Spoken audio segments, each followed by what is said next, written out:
Hi சுட்டீஸ், இன்றைக்கி நம்ம ஆத்திச்சூடியில் 3வது வரி பார்க்க போகிறோம். அதாவது இயல்வது கரவேல் அப்படின்னா என்னன்னு பார்க்கலாம். இயல்வது கரவேல். இயல்வது அப்படின்னா செய்ய முடிந்த செயல். கரவேல் அப்படின்னா கைவிடக்கூடாதது.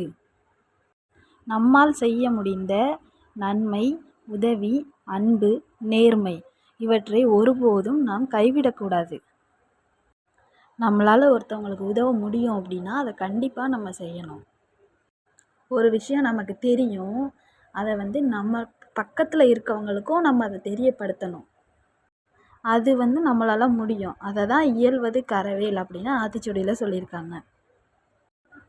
ஒரு பசுமாடு கூட தன் கன்றுக்கு கொடுத்த பால் போக மீதி பாலை கறப்பவருக்கு தான் கொடுக்குது. அதே போல் நம்மளும் இருக்கணும். ஓகே சுட்டீஸ், அடுத்த வரியை அடுத்த வீடியோவில் பார்க்கலாம்.